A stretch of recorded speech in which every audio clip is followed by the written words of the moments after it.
Friends, Neha એજ્યુકેટરમાં આપનું સ્વાગત છે। આજે હું પીવાયક્યુ શોર્ટ્સમાં લઈને આવી છું એક મસ્ત મજાનો દાખલો જે હમણાંની જ પરીક્ષામાં પૂછાયો હતો। ચાલો શરૂ કરીશું। જ્યારે પહેલાં તો સૌથી પહેલો એક નિયમ કે જ્યારે પણ આવી લાંબી લાંબી રકમ આપી હોય તો બધા નંબરને આપણી થાળીમાં પીરસતા જવાનું, રાઈટ। તો ચાલો પહેલાં તો વાંચીશું।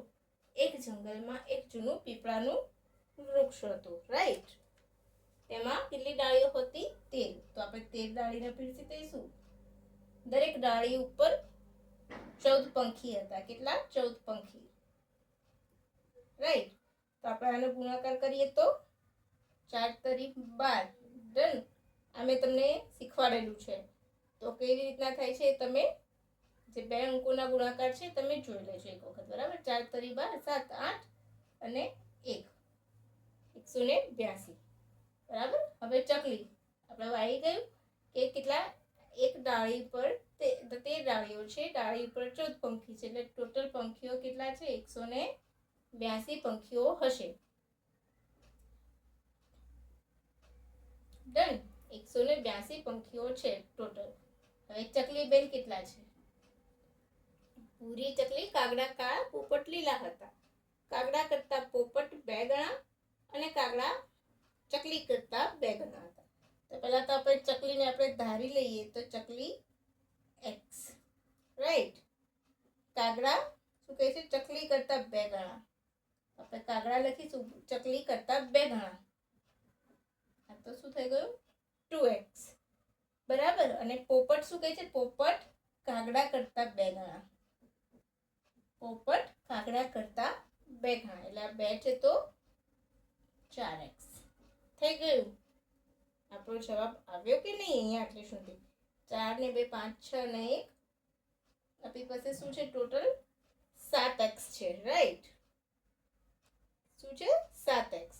તો આપણે હવે ગણીએ તો શું આવશે? સૌથી પહેલા ચકલી ગણીએ તો ચકલીને ગણીએ તો x/7 ઇન્ટુ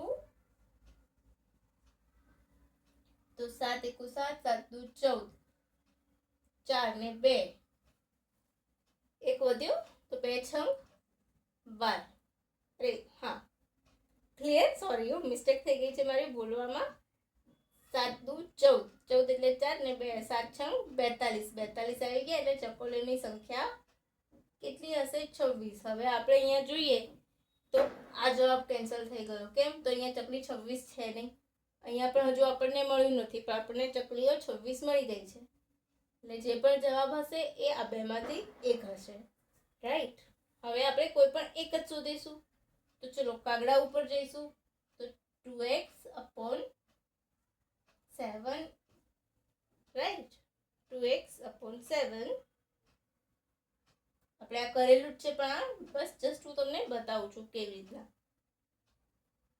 સોરી અહીંયા 182, રાઈટ। તો ફરીથી આ એમ જ આવશે ને, તો તમે સીધું 26 દુ કરી શકો છો, 6 દુ 12, રાઈટ। સમજાય છે?